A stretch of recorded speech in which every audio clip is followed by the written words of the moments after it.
최근 조사를 보면은 비호감도 같은 경우는 굉장히 지금 올라가 있는 상황 속에서 어제도 지금 조금 전에 말씀하신 것처럼 뭐 탈이념, 탈진영, 탈지역 그리고 이제 뭔가 실형, 중도 뭐 이렇게 얘기를 하는데 정확히 무슨 정당을 만들려고 하는지를 알 수가 없는 데다가 심지어는 이제는 당명을 안철수 정당이라고 쓴다. 안철수 신당이란 말까지 나와가지고 그래도 사람 이름을 쓴 거는 아주 그 박근혜 그 연합 이런 거 외에는 없었거든요. 근데 이제 특이한 거는 이제 중도를 규정을 좀 했어요. 뭐라고 얘기했냐면 투쟁하는 중도다. 약간은 구체화가 된 건데 뭘 위해서 투쟁을 할 건지에 대한 것들이 없고요. 자, 안철수 전 국민의당 대표 이야기를 하겠습니다. 2년 만에 신당 추진 계획을 발표했습니다. 벌써 네 번째인가요? 뭐 가물가물하신 분도 있겠습니다만은 작은 정당, 공유정당, 혁신정당 실현 가능성과 국민 공감 면에서 어떤지 두 분의 얘기를 듣고 싶어요. 예. 지난번 그 20대 총선 같은 경우에는 사실은 이제 호남 지역을 중심으로 해서 상당한 바람이 일었어요. 그러니까 안철수라는 후보에 대한 기대도 있었고, 그리고 그 당시에 이제 양당이 상당히 실망을 하면서 이제 제3지대 공간이 있거든요. 지금도 물론 예를 들면 갤럽 조사 같은 데 보면 무당층이 굉장히 많이 나옵니다. 민주당 지지율하고 비슷하게. 근데 문제는 그간 안철수라는 정치인들이 국민들한테 어떻게 인식됐느냐가 중요한 문제고, 최근 조사를 보면은 비호감도 같은 경우는 굉장히 지금 올라가 있는 상황 속에서 어제도 지금 조금 전에 말씀하신 것처럼 뭐 탈이념, 탈진영, 탈지역 그리고 이제 뭔가 실형, 중도 뭐 이렇게 얘기를 하는데 정확히 무슨 정당을 만들려고 하는지를 알 수가 없는 데다가 심지어는 이제는 당명을 안철수 정당이라고 쓴다. 안철수 신당이란 말까지 나와가지고 과연 이것이 정말 정당이라는 것, 우리 정치라는 것이 이제 앞으로 나가야 되는데 개인을 상징하는 정당, 과거에 물론 예를 들면 뭐 민주당 그러면 뭐 김영삼, 뭐 그 당시에 뭐 평화민주당 그러면 뭐 김대중 이런 게 있었습니다만 그래도 사람 이름을 쓴 거는 아주 그 박근혜 그 연합 이런 거 외에는 없었거든요. 그래서 저는 좀 안철수 대표가 본인의 정치적 진로뿐만 아니라 실제로 어떤 정치를 할 것인가에 대한 좀 명료한 정리를 하고 그 부분에 대해서 국민적 동의가 오는지 안 오는지 이 부분들을 좀 먼저 진행해야 되는 것이 아닌가 싶습니다. 이게 네 번째 정당이잖아요. 네 번째 정당, 네 번 만드는 사람이 거의 없어요. 그러니까 이게 회사 만들듯이 만들어지고 있다. 뭐 이런 느낌을 지울 수가 없는 거. 우리 정치학에서 제도적 안정성이라는 건 얼마나 오래 가느냐의 문제거든요. 50년 정당, 100년 정당 이걸 만들어야 돼요. 그래야지 신뢰를 갖고 국민들이 그 정당을 지지하는 현상이 발생할 텐데 좀 아쉬운 거죠. 그런데 이제 뭐 지금 몇 가지 얘기를 해요. 작은 정당, 공유 정당, 혁신 정당. 그런데 작은 정당이라고 원내 정당을 하겠다는 걸로 이제 느껴졌어요. 나쁘지 않다. 근데 공유정당 뭘 공유한다는 건지 내용물이 전혀 있지 않고요. 혁신정당이라는 것은 어떤 부분에서 혁신해야 되는 건지를 얘기 안 하고 있기 때문에 여전히 새 정치를 얘기했던 것처럼 모호함이 굉장히 많이 깔려 있다. 근데 이제 특이한 거는 이제 중도를 규정을 좀 했어요. 과거에 그냥 중도 그러면 뭐 가운데 뭐 이 정도 극중주의 뭐 굉장히 이제 우리가 알지 못하는 단어였는데 뭐라고 얘기했냐면 투쟁하는 중도다. 약간은 구체화가 된 건데 뭘 위해서 투쟁을 할 건지에 대한 것들이 없고요. 결국엔 지금 우리 정 의원님 말씀하신 대로 이게 안철수 전 대표뿐이 안 보여요. 1인 정당이라는 거죠. 이게 가장 우려스러운 측면이라고 저는 생각을 합니다. 그래서 이렇게 이제 급하게 만들다 보면 사실은 그럴 수밖에 없는 인물 중심으로 갈 수밖에 없는 그런 애로사항은 알겠지만 최소한의 어떤 팀 정치는 해야 된다. 그래서 1인이 모든 걸 지배하는 거는 진짜 과거 시대로 회귀하는 것이기 때문에 어떤 형태로든 최소한의 어떤 사람들로 구성이 돼야 되는 거고 또 아쉬운 부분은 뭐냐면 바미당과의 헤어짐이 너무 이런 식으로 갈 수밖에 없었나. 그러니까 국민들에게 정치가 결국에는 보여주는 장면들이라는 것이 저렇게 갈등적일 수밖에 없다는 것을 다시 반복적으로 보여주는 장면이거든요. 그래서 뭐든지 뭘 해결을 하거나 뭐 갈라서거나 할 때도 좀 원만하고 국민들이 보기에도 아 그렇다 타당하다 이런 인식을 좀 줄 수 있는 행위들을 좀 정치권이 했으면 좋겠다 이렇게 생각합니다. 예, 보수 통합에 있어서도 또 질문들이 있었는데 다시 한번 좀 선을 그었거든요. 이 정도로 거절을 했으면 정말 나중에 가서도 보수 통합 쪽이랑은 손을 잡지 않는다 이렇게 봐야 되겠습니까? 그러니까 지금 안철수 대표는 모든 걸 자신을 중심으로 생각하고 있거든요. 그러니까 본인은 대선을 염두에 두고 있고 이번 총선에 출마 안 한다고 얘기했기 때문에 본인 입장에서 오면 뭐 하등의 문제가 없습니다만 지금 예를 들면 안철수 그 전 대표하고 같이 하시는 뭐 지역구 의원도 한 분 계시고 비례대표 의원 6분 계시고 또 이번에 만약에 당을 만든다고 하면 출마를 하실 분들이 계실 거예요. 그런데 지금 봐서는 당세가 소위 바른미래당만큼도 안 나올 것 같고 아마 여론조사에도 그렇게 많이 안 나올 거예요. 그러면 과연 자신과 같이 하시는 분들은 총선을 어떻게 넘어서야 되는지에 대해서 방안을 갖고 있어야 되거든요. 그래서 저는 이럴 가능성은 있다고 생각합니다. 지금은 뭔가 선을 긋고 있고 본인은 통합은 안 하지만 예를 들면 지금 야권에서 혁신통추위가 나와가지고 중도 보수까지를 망라하는 그 연대를 하겠다고 얘기하잖아요. 그러면 통합은 안철수 당하고 통합을 안 하더라도 안철수 당 쪽에서 출마하고자 하시는 분들을 후보 단일화하는 형태의 연대는 일부 모색될 수 있는데 그것도 안철수 대표가 보다도 이 포용적이고 좀 유연한 생각을 해야 가능한 것이지 지금처럼 나는 무조건 대선만 보고 갈 거야. 이렇게 된다면 사실은 쉽지 않겠죠. 예, 알겠습니다. 잠시. 이런 가운데 이제 오늘 오전에 안철수 전 국민의당 공동대표가 기자 간담회를 열어서 신당 추진 계획을 발표했습니다. 이 자리에서 이제 신당의 3대 지향점을 발표했는데 작은 정당, 공유 정당, 혁신 정당 이렇게 내세웠습니다. 좀 어떤 부분을 주목해서 보셨습니까? 작은 정당, 공유 정당, 혁신 정당 이제 세 가지 슬로건으로 이야기되는데 현 정치 체제와는 정반대의 노선을 그대로 투영시킨 그 슬로건이다 이렇게 봐야 되는 것이죠. 일단 첫 번째로 작은 정당이라고 하는 것은 총선을 염두에 두는 시점에서 어떤 형태든지 우리의 길을 꿋꿋이 가겠다. 그것이 설사 정치적 세력이 적다 하더라도 그것은 뭐 굳건히 그대로 받아들이고 가겠다는 어떤 의지의 표명이라고 봐야 되겠죠. 네. 그 동시에 양당 정치를 비교시킬 수 있는 비교시켜내는 그런 작은 정당으로 슬로건을 잡았다 봐야 되는 것이고요. 공유 정당은 결국 중도 세력을 우리가 안겠다. 즉 소통의 측면에서 이 부분에 대한 삼지대에 대해서 길을 가겠다는 것을 확실하게 드러내는 그런 슬로건으로 이제 해석이 될 수 있는 것이고 혁신 정당이라는 것은 결국 양당 정치와는 차별성되는 기존의 기성 정치의 소위 패닉 현상을 겪고 있는 나머지 정치적 지지 세력들을 이 새로운 신정당으로 끌어들이겠다는 그런 의미를 함축시킨 것이다 이렇게 볼 수가 있는 것이죠. 그런데 이제 문제는 이런 부분들이 과연 현실적으로 얼마만큼 실현 가능성이 있을 것인가에 대한 문제입니다.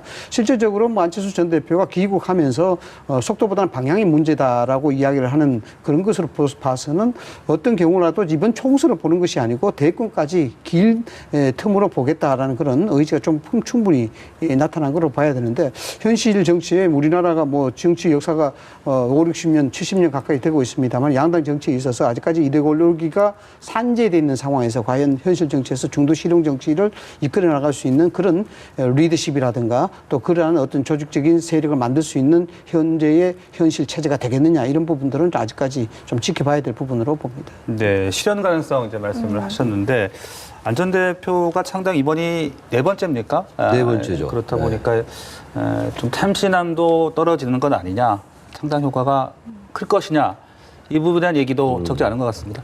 참신성이 떨어지는 것만은 부인할 수 없을 것 같고요. 벌써 4번째 이제 당을 만들고 부단히 시도해 왔는데 성과가 지난 2016년도에는 상당히 성공적이었죠. 38석이나 얻었으니까. 그때 창당이 2월 2일이었어요. 2016년도 2월 2일. 오늘이 2월 2일이잖아요. 아직 창당은 안 됐습니다만. 창당은 이제 나름대로 로드맵이 있는 것 같아요. 그것까지 오늘 다 밝히지는 않았는데 아무튼 오늘 공유정당 이런 말은 좀 색다른 말이에요. 공유경제란 말을 많이 들어봤는데 네. 공유정당을 만들겠다 그런 얘기를 했거든요. 그러니까 이거는 기존의 정당과 뭔가 차별화해서 기존 정당과는 좀 다른 방식으로 소통하겠다 이런 얘기거든요. 그러니까 지금 기득권 정당이라고 얘기하는 그 정당들의 방식이 굉장히 낡았잖아요.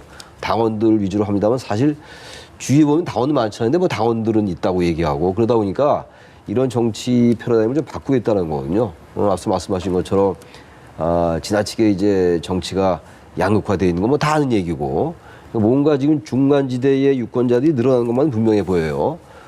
지난 총선 때보다도 지금 이 시점에 나타나는 여론조사상에 나타나는 중간층이 뭐 30%를 넘나들고 이런 상황이니까 이 중도 유권자를 어떻게 견인해 내느냐가 이제 안철수 신당의 성패를 좌우할 텐데 네. 지금 이제 어쨌든 탈이념, 탈진영, 그 지역을 내세웠습니다. 그거 맞는 얘기인데 어느 정당이나 뭐 탈이념 얘기하고 있고 진영 정치에서 벗어나야 된다 얘기하는데 이게 이제 구체적으로 어떻게 현실화되느냐의 문제란 말이에요. 네. 여기 지금 얘기한 게 민간 전문가와 협업하는 어떤 국민 정치 네트워크를 만들겠다 이런 얘기도 했고 모바일로 소통하겠다 해서 모바일 플랫폼 정당 이런 것들이란 말이에요. 모바일 플랫폼 정당, 공유 정당 이런 거는 분명히 새로운 방식이긴 한데 이게 이제 단순하게 선언적인 의미에 그치지 말고 보다 구체화돼야 되는데 아직 오늘 그것까지 얘기 나오지 않았어요. 네. 오늘 안철수 전 대표 이런 얘기를 했더라고요. 너무 모호하다라는 얘기를 하는 사람들이 대단히 이건 무식한 얘기다 이런 얘기를 했는데 저도 무식한 얘기 가끔 한 것 같아요. 그런 측면에서 볼 때는. 근데 아무튼 이제 시간이 많지도 않고 분명히 중간 정치나 중도 정치에 대한 수요는 대단히 많아요. 네. 어느 때보다도 지금 중도 정치 본인이 얘기한 것도 실용적 중도 정당이거든요. 그러한 것들을 할 수 있는 환경은 대단히 좋은데 우호적인데 네. 과연 현실적으로 어떠한 세력을 이끌어내냐의 문제란 말이에요. 바른미래당을 탈당했어요. 근데 바른미래당에서 손학규 대표가 잘 뭔가 중간지대를 만드는 것도 나쁘지 않았을 텐데 어쨌든 그것과 이제 결별을 했기 때문에 그러면서 아직은 좀 구체성이 좀 부족한 게 아니냐라는 지적이 있는데 나는 뭐 그 방향은 오늘 잘 제시했다고 보여지기도 합니다. 네. 이게 사실 등산복을 차려 입는다 그래서 꼭 에베레스트를 가는 건 아니거든요. 네. 뒷산에도 올라갈 수 있는 문제인데 이게 무슨 얘기냐 그러면은 안철수 대표가 지향하는 중도 실용 정치가 이런 부분들이 실질적으로 총선을 기대하고 있느냐 그렇지는 않다라고 봐야 되는 것이죠. 앞서 말씀을 드렸다시피 이제 대권까지 이제 바라보는 그런 어떤 긴 텀으로 긴 어떤 행보를 이제 해석을 할 수가 있을 것 같은데 방금 다 공이 아마 이 점은 공통적으로 다 지적하는 그런 의미가 될 것 같아요. 과연 현실성이 있느냐 이런 부분입니다. 현실성이 있느냐에 대한 부분인데 실질적으로 정치에서 현실성이 있게끔 여론이 여기 뒷받침해주고 거기에 따라서 세력을 만들려 그러면은 정말 기본적인 세력이 있어야 되는 겁니다. 기본적인 세력이라는 것은 결국 원내에 얼마만큼 진입하느냐 이 부분이 현실적인 관건이라 봐야 됩니다. 지금 안철수 전 대표가 신당을 꾸면서 총선의 국민적 심판을 받게 되고 거기에 대해서 얼마만큼의 원내 의석을 획득할지 모르겠습니다만 현실론적으로 냉정하게 따져보자 그러면은 지금 국회의원의 비례대표 의원인지 지역구 국회의원을 하고 있는 안철수계의 의원들은 여기 현실론에 있어서 상당히 냉정해질 수 있는 가능성이 있다라는 겁니다. 네. 다시 이야기하자 그러면은 보수통합이라든가 연대라든가 이런 데 다시 합류할 가능성이 있고 만약에 그렇게 된다고 가정을 한다 그러면은 안철수 전 대표 신당은 사실상 출발하기 전에 그 부분에 대해서 상당한 조직적 열세를 갖게 될 수밖에 없는 그런 현실이 있다. 이걸 어떻게 타개느냐 이 문제겠죠. 네, 새롭기는 하나 이제 현실성 부분에서 두 분 다 좀 더 지켜봐야 한다라는 입장을 말씀해 주셨고 이런 가운데 안 전 대표가 애초에 그 통합 논의에는 선을 그어 왔었는데 지금 혁통위 측에서 옛 안철수계 의원들을 이제 영입하면서 좀 러브콜을 보내고 있거든요. 네. 그래서 일각에서는 이제 총선이 임박했을 때 이 보수통합신당의 안철수 대표가 이제 참여하지 않겠느냐 이런 관측들도 나오고 있거든요. 이 부분은 좀 어떻게 근데 예상하세요? 그거 그렇게 되려면 해결돼야 될 선결 조건이 너무 많습니다. 지금 새보수당과 지금 한국당과의 이 통합 논의가 좀 이제 지지부진한 이유가 여러 가지 이유가 있겠습니다만 저는 탄핵 문제로 생각해요, 결국은. 되게 제 이런 얘기엔 잘 동의를 안 하는 편들 같던데. 네. 새보수당은 어쨌든 탄핵에 찬성해서 나왔던 세력이었잖아요. 바른정당으로. 그게 이제 바른미당에다 다시 이렇게 통합에 참여했는데 탄핵을 대충 덮어두고 가자라고 얘기했던 거예요, 사실은. 새보수당과 한국당이 바로 그 예민한 탄핵 문제라는 게 있기 때문에 또 한국당 내에는 여전히 친박 세력을 비롯해서 탄핵에 대해서 찬성해서 나간 세력을 어떻게 받아들이냐 이런 지금 반발도 있거든요, 분명히. 요즘 선거가 가까이 올수록 이제 이러한 얘기가 잦아들 수는 있지만 좀 잠수할 수는 있다 하더라도 그게 여전히 걸림돌이라고 저는 생각을 해요. 네. 근데 이 상황 속에서 지금 만약에 그 문제가 해결되지 않고 과연 안철수 전 의원이 들어올 수 있을까요? 들어올 수 없죠. 명분이 없죠. 왜냐하면 지정 논의를 탈피하자고 이념을 탈피하자고 얘기했는데 탄핵에 대한 문제가 해결 안 됐는데 어떻게 들어옵니까? 전 그래서 안철수 전 대표가 만약에 이른바 보수통합, 그러면 이제 보수통합이라고 얘기하면 안 되죠. 보수 중도 통합이래야 안철수 전 대표가 들어올 명분이 생기는 것이고 중도란 단어가 들어가려면 네. 중도란 정치적 용어가 들어가려면 바로 그러한 게 해결되고 지금 현재 새보수당과 특히 한국당 내에 있는 좀 극우적인 분위기 수구적인 분위기가 세탁이 될 때 안철수 전 대표가 들어올 수 있는 공간이 생기는 건데 정치라는 게 뭐 변수가 너무 많은 거니까 저는 안철수 전 대표가 만약 그러한 꼭 그게 100% 이루어지지 않더라도 중도 보수 통합에 합류할 가능성을 전혀 배제할 수는 없어요. 그러나 저는 지금 보기에는 그 정당에 같이 가는 건 안철수 본인이 얘기했던 것과 전혀 상치되는 것이기 때문에 지금으로 봐서 상대적으로 가능성은 낮다. 그러나 만약에 중도 정당이 잘 이루어지지 않고, 왜냐하면 이제 바른미래당의 비례대표가 6명이 전부 탈당을 해야 하면 그 의원직 상실한단 말이에요. 안철수의 비례대표들이. 그런 현실적인 문제점들이 있어요. 그래서 이게 잘 안 될 때 그쪽 통합의 합류보다는 어느 정도 같이 참여할 수 있는데 전 그렇게 안철수 대표하고 전 대표하고 유승민 전 대표하고 황교안 대표 이렇게 같이 해서 중도 보수 통합 전 쉽지 않아 보입니다. 예상 가능한 시나리오를 하나만 상정을 해서 상상을 해본다면 이런 방법은 되겠죠. 보수 통합에 안철수 대표가 선을 긋고 있기 때문에 통합하는 부분들은 사실상 여기에 찬성하지 않을 것이다. 그러나 한국당을 비롯한 보수 통합이나 연대를 희망하는 사람들은 안철수 대표가 필요한 상황이다. 이렇게 이제 양쪽이 대립을 할 수가 있습니다. 그런 측면에서 본다 그러면은 7, 80일 남은 이 총선을 앞둔 상황에서 어떤 슬로건이 좀 변할 가능성이 좀 있다고 봐야 됩니다. 지금 현재로서는 뭐 소중 통합을 이야기하는 보수 연대 통합을 이야기하지만 향후에는 이것이 반문 연대나 통합으로 갈 가능성도 있다라고. 그건 뭐냐 그러면 안철수 전 대표가 오게 되면 그에 따른 폭발력을 예상할 수가 있기 때문에 여기서 명분을 줄 수밖에 없는 그런 상황이 올 것이다. 그러면 안철수 대표가 여기에 참여할 수 있는 방법은 반문 연대에 대한 통합이 아니고 연대까지는 가능할 것이다라는 부분이죠.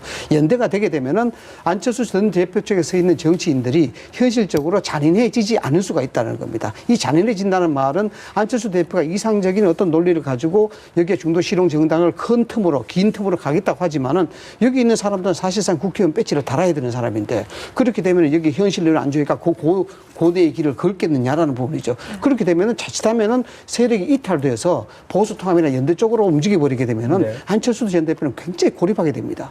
그런 상황에서 현실적인 타협점을 찾는다 그러면은 안철수 대표가 사실상 보수 통합이나 연대가 아니고 반문 연대라는 고리가 된다 그러면은 여기에 통합 참여할 수 있는 가능성이 좀 있다고 봐야죠. 네, 알겠습니다.